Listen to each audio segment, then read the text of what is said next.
हमनी के संस्कृति, हमनी के संस्कार सदा रहे हमनी के साथ। भारत के महान ग्रंथ और काव्य सब के संपूर्ण संकलन सब्सक्राइब करें तिलक।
लक्ष्मण और शत्रुघ्न के कलेवा कहने दे दो।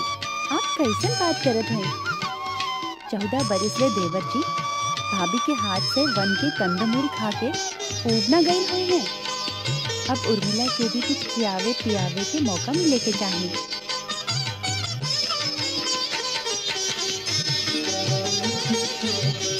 और भारत का भाभी हमके कहेला बड़की माई से कहली हमार सीता जैसे रसोई केहू बना ही ना सकेला, फिर वो स्वाद से हमके कहे वंचित रखल जा रहा।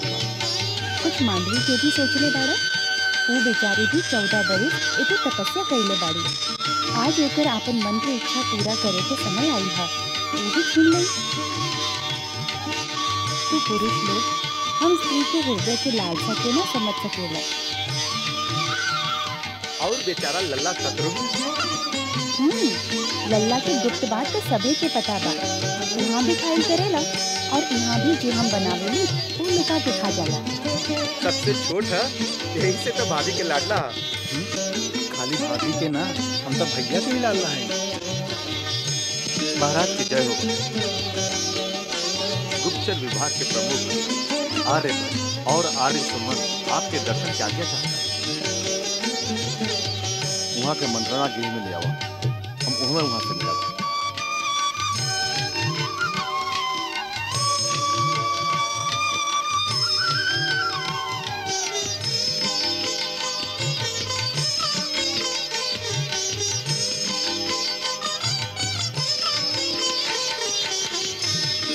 हम वहाँ से सीधे मंत्री सभा में जाएंगे।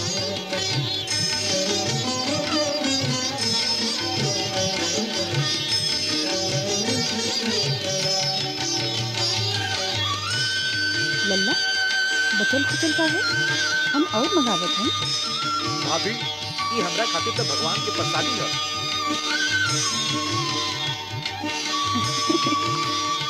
देखा तो सबके खाए के पड़ल बा। ऐसे महाराज के संगे केहू ना गई, यही ना। जब महाराज अपन गुप्तचरण से मिलेलन तो वहाँ केहू के भी जाए के आगे ना। काहे? फिर गुप्त का गुप्तचर जी तो राजा के आंख और कान होते हैं, जिनका से राजा एक ओरी अपन प्रजा और दूसर ओर अपन राज्य के अधिकारियों पर नजर रख सकेला कि के का कर रहल बा। जो ना राजा में इतना सतर्कता ना हो जे खाली अपन दरबारियन और चाटुकारन के बात सुनत रही, वो कौनो समय कौनो भी षड्यंत्र के शिकार हो सकेला। बाकी आप लोगन से कौन बात के पर्दा? कहे ना, यदि हमरे खिलाफ कोनो शिकायत हो तो वो हमरा रहते हमार राजा तक कैसे पहुंची। महाराज कहले रहन कि राजा के केहू सगा संबंधी ना होला। अच्छा, पत्नी भी ना? ना, केहू ना। पिताजी कहत रहन कि आपन गुप्तचरण के बात राजा के आपन हृदय में ही गुप्त रखे के चाहिए।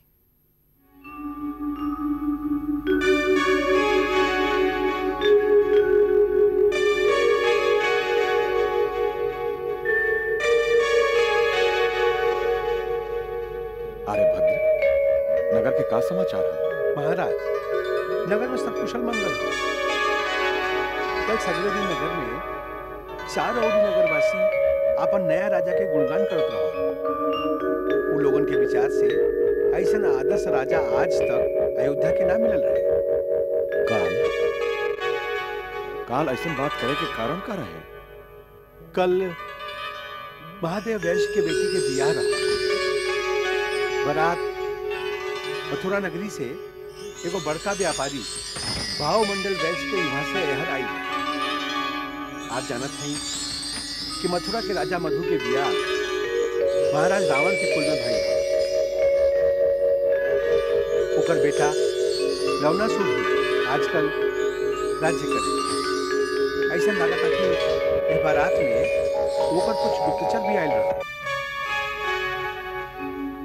वो नगर में जगह जगह दुकान पर कुछ सामान खरीदने के बहाने आवत जाता और नगरिकन से आपके बारे में पूछताछ करत रहा कि अयोध्या के राजा कैसन है।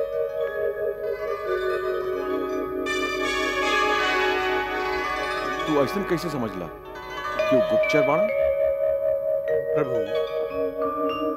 सगरे बारात में खाली 4-5 को ही बाराती रहल जे कल दिन भर सगरे अयोध्या में घूमत रहा। आपके आज्ञा होखे तो उनका पकड़ के कुछ पूछताछ करी जाए। ना, खाली उनका पर नजर रखा और जब बारात लौटे तब डोली के कहारन में अपन विभाग के आर्य सुखद और आर्य मधुमत के उनका संगे भेज दिया। वो आके हम लोगों की सूचना दी है कि उनका राजा के मन में अयोध्या के प्रति कैसन विचार है। जी आज्ञा प्रभु। और कल रात में काम और कल रात के काम हुए। कल रात एक स्त्री राजमहल के द्वार पर जोर जोर से चिल्ला के कहत रहली कि हमें यही समय महाराज राम से मिले के बाद हमके न्याय चाहिए। फिर पहरेदार द्वार ना खोलस। वो कहलस भोरे राजसभा में आव। फिर वो कहत रहली कि पहले ही हमार पति हमके घर से निकाल देले बाड़ी। हम आज भी रात भर बाहर रहब तो बहुत बुरा होई। फिर वो रोवत रहली। पहरेदार द्वार ना खोलस और वो वही आवेश में चल गई। के रहली वो? हम ये जाने खातिर ओकर पीछा करे के कोशिश कैली, बाकी वो अपन आवेश में इतना तेजी से भागत भागत सरयू के किनारे अन्हार में गायब हो गई।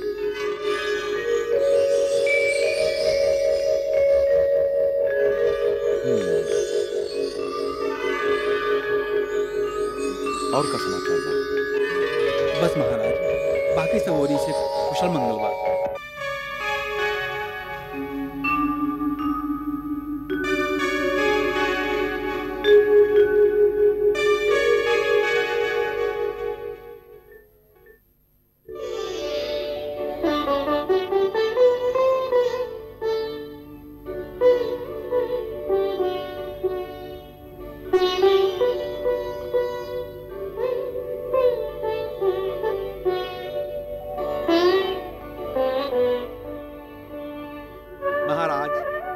यदि आपकी आज्ञा होखे तो नगर श्रेष्ठी श्री धर्मपाल जी आपकी सेवा में नागरिक लोगों की ओर से कुछ निवेदन करे खातिर आए हैं। हम उनकर समस्या जानी ले। कुछ नागरिकन के शंका बा कि राज्य की ओर से उनका कर बढ़ावल जाए, बाकी उनकर शंका बेकार है। हम सर्वसाधारण प्रजा से अंधाधुंध कर लेवे से कबूर सहमत न हुई। प्रजा से कर लिहल जरूरी है। बाकी हमरा विचार से राजा के कर वही तरह से लेवे के चाहिए जैसे सूरज धरती से जल के सोखेला। जलाशय में और नदी में जहां जल ज्यादा बा वहां से ज्यादा जल, और धरती पर जहां जल थोड़ी का होके वहां से कम। जल सोख के ओकरा से बादल बनावल जाला और बादल उहे जल के धरती पर वापस लौटा देवेला। बाकी धरती पर बराबर बराबर वर्षा करेला।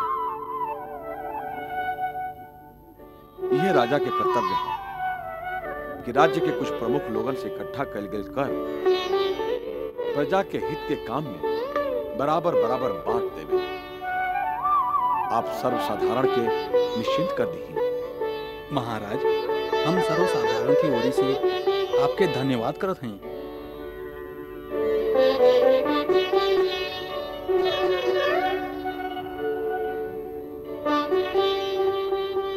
आर्य सुमंत, महाराज, कल रात में राजमहल के द्वार पर एगो स्त्री न्याय मांगे खातिर आयल रही। बाकी ओकरा के ई कह के भेज दिया गई कि कल सवेरे आई। काहे? आप राजद्वार के प्रमुख पहरेदार के बुला के एकर जांच कराई। महाराज, हमके ई सूचना भोरे भोरे मिल चुकल रहे। हम ओकर जांच भी कैली। पहरेदारन के कहना बा कि महाराज वो समय महारानी के संगे अपन विश्राम गृह में पधार चुकल रहे। महाराज और महारानी के विश्राम में बाधा न रखे ऐसे ओकरा के आज सुबह बुलावल गया। आर्य सुमंत, यदि न्याय में देरी कही जाए तो न्याय ना अन्याय हो जाला और कबो कबो ओकर परिणाम बहुत भयानक होते। हमरा विचार से यदि प्रजा में केहू भी परेशानी में जागत होखे तो राजा के आराम से सोचे के कोनो अधिकार नहीं। हम राज्य सिंहासन से घोषणा के लिए रहे कि हम आज से वो सन्यासी के जीवन व्यतीत करब और प्रजा हित के सामने हमार निजी सुख सुविधा के कोनो मोल नहीं। ऐसे प्रजा के कोनो भी व्यक्ति के राजा के पास आवे में उतना ही सुविधा होने की चाहिए जितना वो सन्यासी के कुटिया में चाहिए। जैसे भी होके वो महिला के ढूंढ के हमारा सामने ले आवल जाए।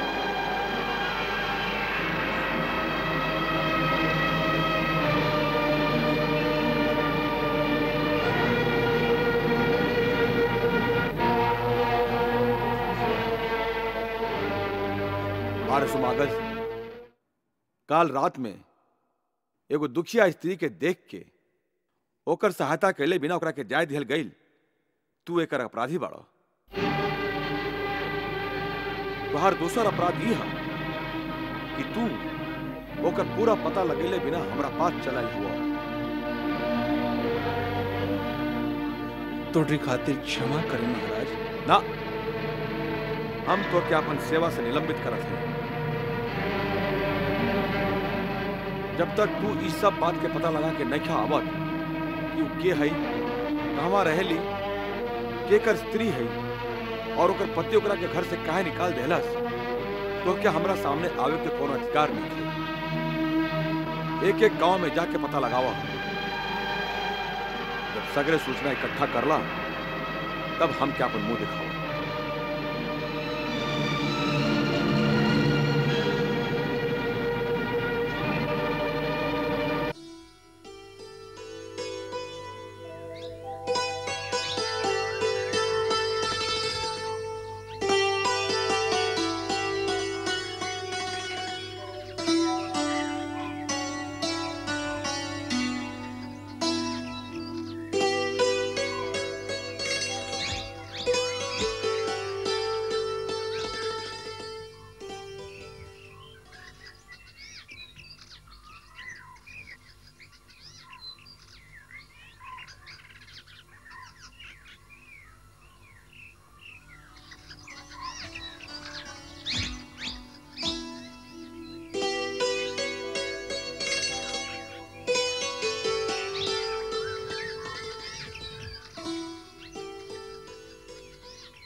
वीणापाणि नमस्तुभ्यम्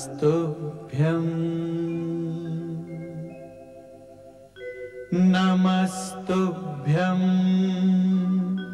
हंसवाहिनी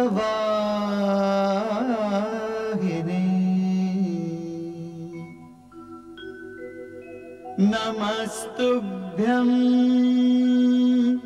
वाग्दायिनी देवी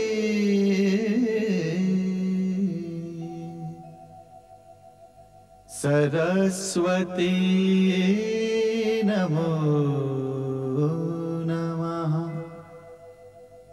सरस्वती नमो नमः।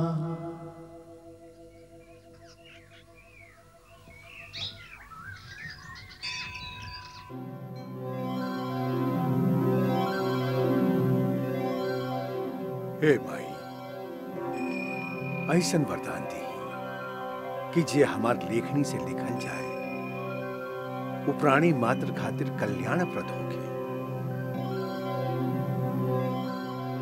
हमार पात्रन के चरित्र में ऐसन रस, ऐसन सुंदरता भरती कि उनकर प्रेरणा से सभी प्राणियन के जीवन सुंदर हो जाए।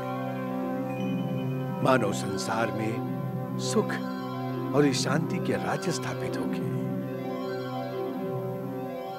ओम शांति शांति शांति।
जय हो के महर्षि।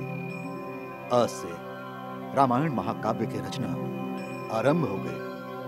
सभे प्राणियन खातिर एक कल्याणकारी सिद्ध होगी।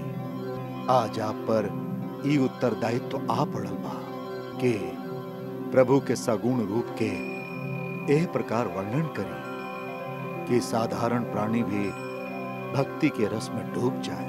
जैसे प्रभु के विविध चरित्र के देख के फिर कोनो शंका में ना फंसे। जैसे हे माई, ऐसन वरदान दी कि जे हमार लेखनी से लिखल जाए वो प्राणी मात्र खातिर कल्याणप्रद होके। हमार पात्रन के चरित्र में ऐसन रस, ऐसन सुंदरता भरती कि उनकर प्रेरणा से सभी प्राणियन के जीवन सुंदर हो जाए। मानव संसार में सुख और शांति के राज्य स्थापित होके। ओम शांति शांति शांति।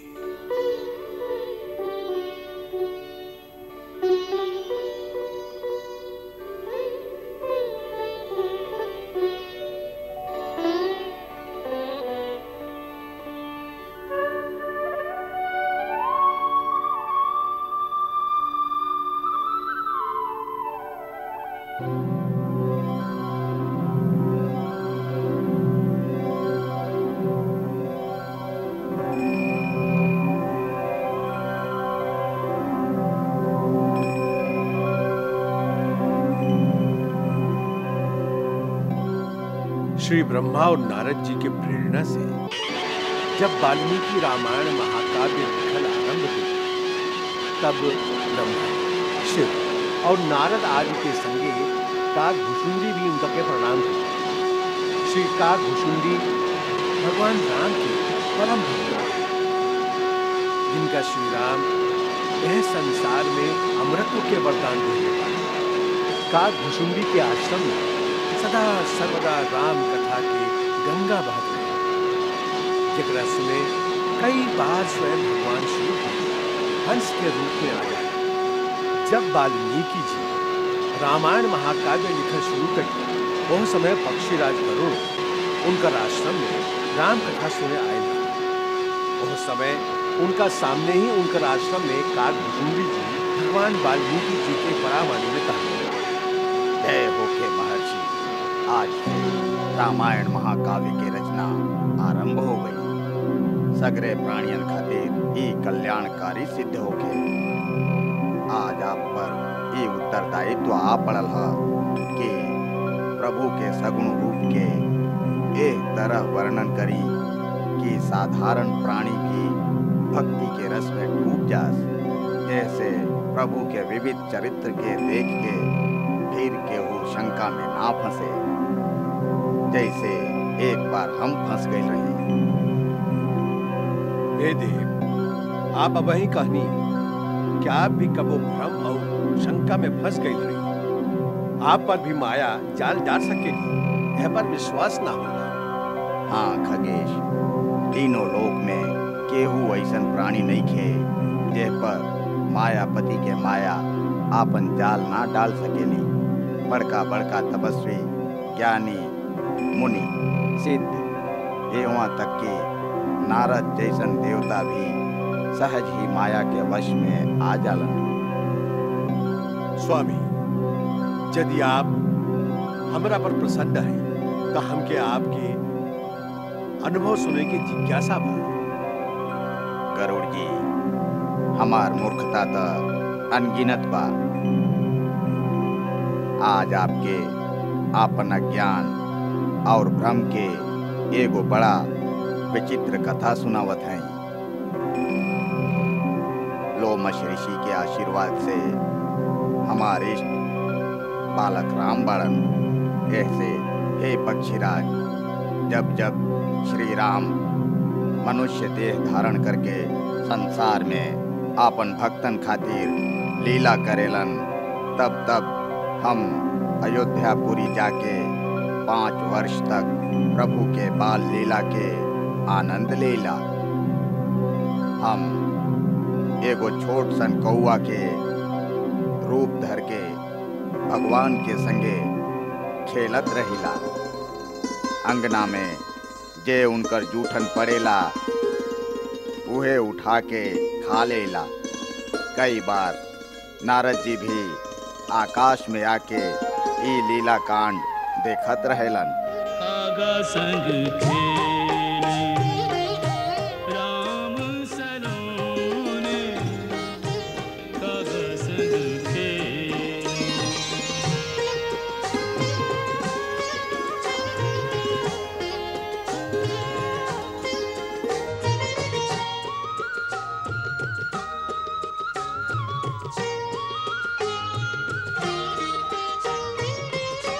धरनी परे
यही तरह एक बार श्री राम जी के संगे खेलत रहली। दासी अंदर दूध लेवे गई रहली।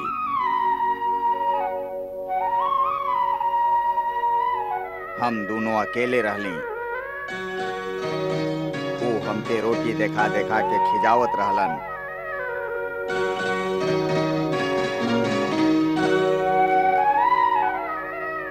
हम पास जैती तब पकड़े के कोशिश करता।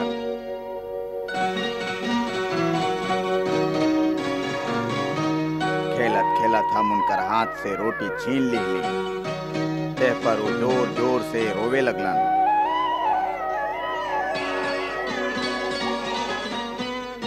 एह तरह उनका रोवत देख के अचानक प्रभु के माया हमके भ्रम में डाल दिलस। हम सोचे लगली कि का ये बाड़न तीनों लोग के स्वामी के एह तरह रोटी के एगो छोट टुकड़ा खातिर बिलक बिलक के रो रहल बाड़न। ई सोच के हम उनका छोड़ के महल से उड़ गईली।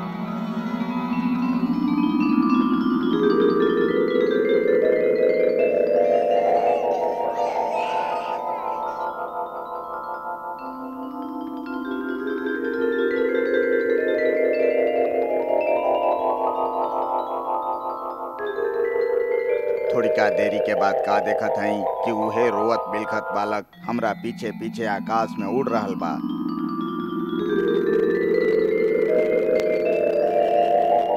हम जहवा जहवा जैती वो बालक हमरा पीछे ही आ जात रहल। हम बहुत अचंभा में रहली।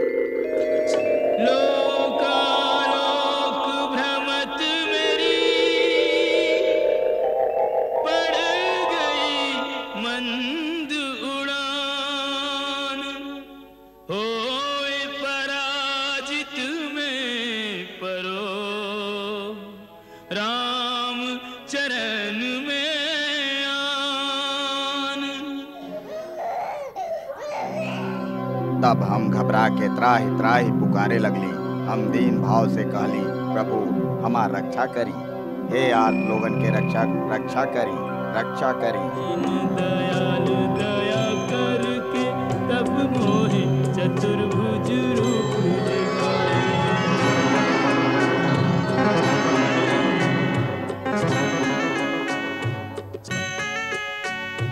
काग रे काग तू मांग रे मांग, तेरो अनुराग मेरे मन भायो।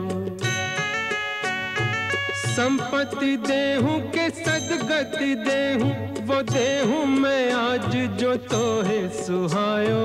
रिद्धि के सिद्धि के मुक्ति में देहूं के देहूं, वो दान जो कोई न पायो। रिद्धि के सिद्धि के मुक्ति में देहूं के देहूं, वो दान जो कोई न पायो। उनकर प्रेम भरल वाणी सुन के हमार आंख भर आई। बाकी हम मन में विचार कैनी कि प्रभु सब सुख के देवे के बाद कहले आई। बाकी जे असल में सुख के खान बा वो भक्ति देवे के बाद त प्रभु कहनी ना। ई सोच के हम प्रभु से विनती कैनी कि प्रभु हमके ये सब कुछ ना चाहिए।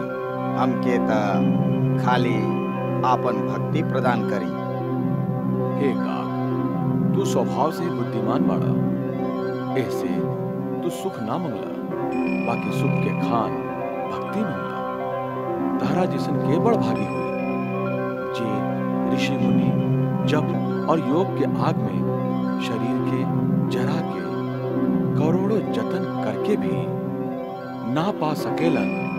तू उहे भक्ति मांग लेला। तोहरा चतुराई पर हम रिझ गई हैं। अब हमार आशीर्वाद से भक्ति के संगे सगरे शुभ गुण भी तोहरा हृदय में भास करी। तू हमार निर्गुण और सगुण दोनों रूप के पहचान जाएगा। काल तो के कबो न मार सके। कल्प के अंत समय में प्रलय काल में भी तुहार अंत ना होई।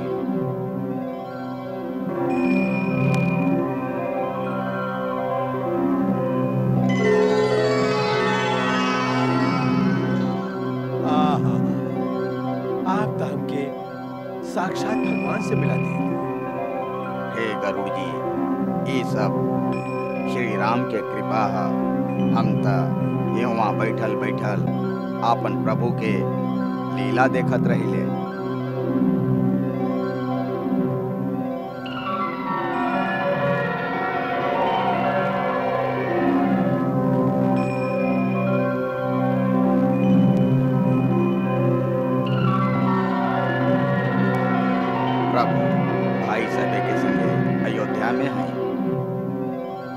राजमाता सबे कामरूप देश में श्रृंग ऋषि के आश्रम में पहुंच चुकल हैं।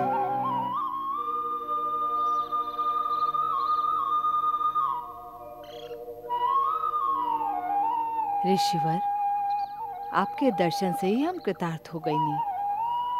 यदि आपके श्रीमुख से कुछ उपदेश भी प्राप्त हो जाए तो हम लोगन के मार्गदर्शन मिल जाए। राजमाता कौशल्या जब तीर्थ यात्रा खातिर निकली तो पीछे जे छोड़ आयल हैं ओकर मोह भी त्याग देवे के चाहिए। आप तीनों ऐसने सोच ले रही, बाकी ऐसन भइल ना।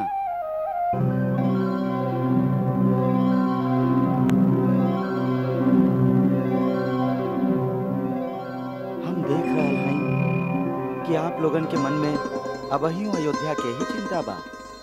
बेटा कैसन बाड़न, पुतोह कैसन बाड़ी।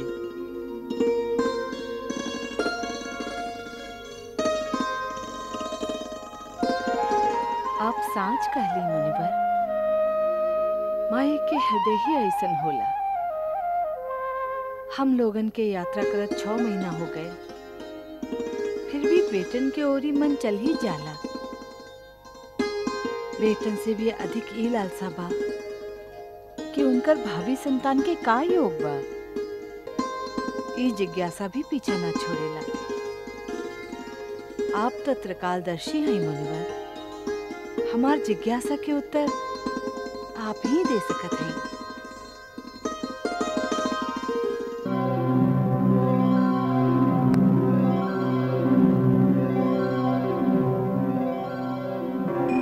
माई से दादी बने की इच्छा स्त्री के सबसे बड़ लालसा है। महारानी, इस समय आपके बड़की पतोह सीता गर्भवती बाड़ी। उनकर कोख से होकर जन्म हुई, जे वीरता में अपन पिता से भी बढ़ के हुई है।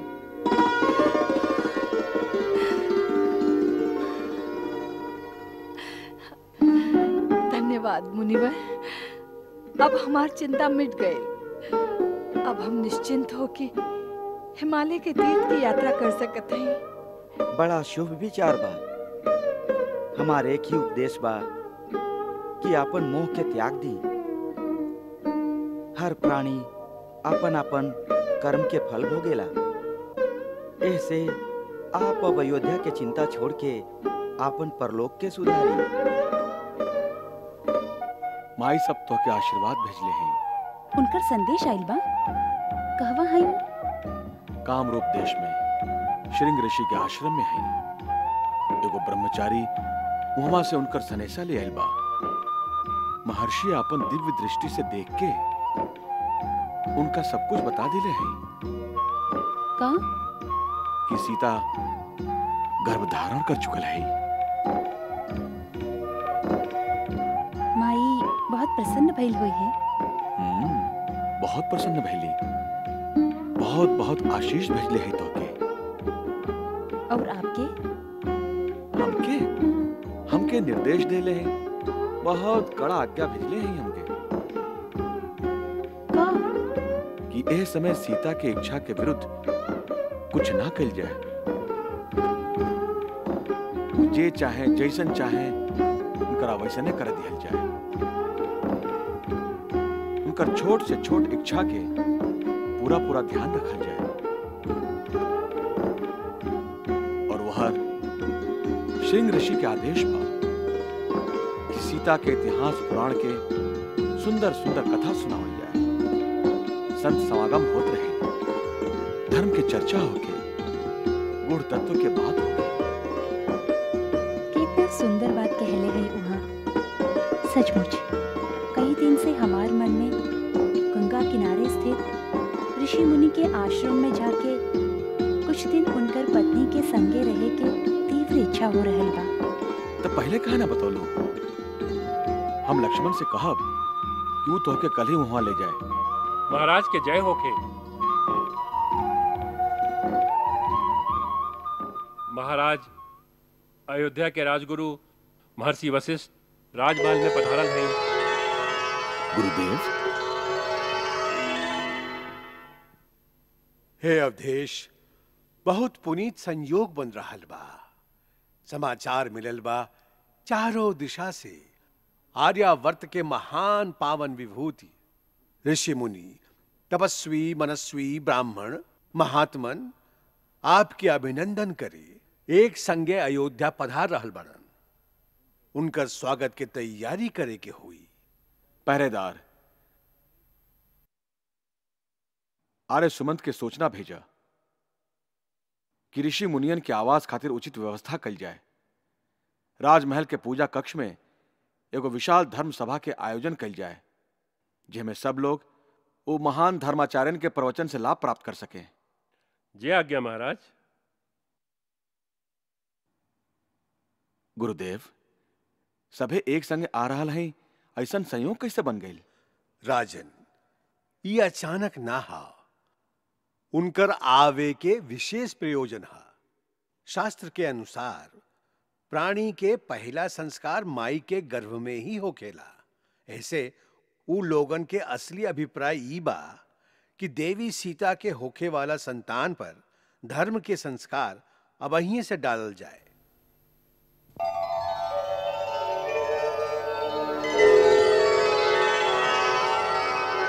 आनंद, आनंद, वाह, कैसन पावन संयोग बा। आर्यावर्त के सगरे महान ऋषियन के एक संगे समागम धन्य धन्य। मंगल भवन अमंगल हारी, प्रभु सुदशरथ अजिर बिहारी।